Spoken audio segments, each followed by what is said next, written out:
सात संगत जी प्रेम और सत्कार से बोलिए धन निरंकार जी।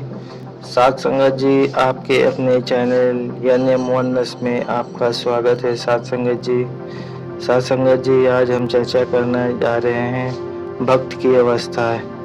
सात संगत जी एक महात्मा थे, उनके एक शिष्य ने उनसे पूछा कि भक्त की अवस्था क्या होती है। तो उस महात्मा ने कहा कि उसका उत्तर तुम्हें सहज में ही मिल जाएगा। इतने में एक इंसान ने श्रद्धा भाव से उस महात्मा के पास कुछ फल लाकर अर्पण किए। महात्मा ने अपने शिष्य से कहा कि ये जो फल है लाया है, इन्हें उठाकर नाली में फेंक दो। शिष्य ने वैसा ही किया। जब वह फल उस नाली में फेंक दिया तब वह इंसान चला गया। तो महात्मा ने उस शिष्य से पूछा कि यह इंसान तो बहुत खुश हो गया होगा, क्योंकि मैंने इसके साथ बहुत मीठी मीठी बातें की। तो शिष्य ने कहा कि वह तो बहुत गुस्से में था और कह रहा था कि जो मैं फल लाया था, प्रसाद लाया था, वो तो मेरी आंखों के सामने ही नाली में फेंकवा दिया और मेरे से मीठी मीठी बातें करने लगा। इतने में एक दूसरा इंसान आया और उसी तरह महात्मा को अर्पण करने के लिए फल लाया।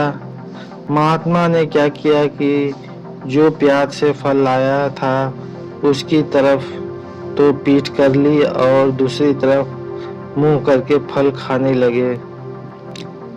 जब वह इंसान गया तो महात्मा ने भक्त से कहा, चलो पहला इंसान तो नाराज होकर गया है, पर यह तो बहुत खुश होकर गया होगा, क्योंकि मैंने इसके प्रसाद को ठुकराया नहीं बल्कि ग्रहण किया। शिष्य कहने लगा कि यह तो पहले से भी ज्यादा नाराज हो गया था, कह रहा था कि यह अच्छा महात्मा नहीं है, मैं तो इसके लिए प्रसाद लाया था, इसने मेरी तो परवाह नहीं की और दूसरी तरफ मुंह करके पदार्थों में उलझ गया। इसी तरह तीसरा इंसान भी जब प्रसाद लेकर आया तो महात्मा ने वह प्रसाद खुद भी खाया, उसे भी दिया और बाकी सबको भी दिया और उस इंसान से बहुत प्यार की बातें की, निरंकार की भी चर्चा की। वह इंसान जब गया तो भक्त ने कहा, अब तो इंसान आपसे मिलकर गया है, वह बहुत खुश होकर गया होगा।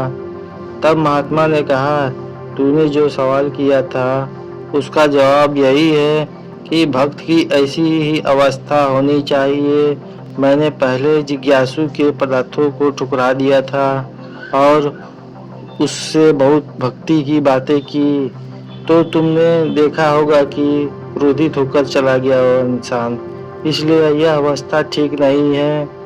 जिसने मैंने पदार्थों को ठुकरा दिया लेकिन देने वाले ने से बातें की। इसी प्रकार जो पदार्थों में उलझा रहता है, देने वाले निरंकार दातार को भुला देता है, वह अवस्था भी ठीक नहीं है। लेकिन अब तूने देखा है कि यह तीसरा इंसान बहुत खुश होकर गया है। इसी तरह जो निरंकार दातार को हृदय में बसाकर रखता है और इसकी दातों की भी कद्र करता है, वह ही सही मायनों में भक्त हुआ करता है, वही महान होता है। साथ संगत जी, जो महात्मा होता है सदगुरु का गुरसिख होता है, वह तो बात करता है प्रीत की, प्यार की, सबका भला मांगने की। वह उसे अपने जीवन में ढाल के दिखाता है। यही नहीं कि बातें प्यार की करे और दिल में नफरत हो। साथ संगत जी, संत वही है जिसने संतों के गुण हो, जिसके पास परमात्मा का ज्ञान हो, सहन शक्ति हो, जिसके दिल में सबके लिए प्यार हो, मानव मात्र के भले की सोचता हो, जिसने अपना जीवन गुरु पैगंबरों के आदेशों के अनुसार ढाल रखा हो।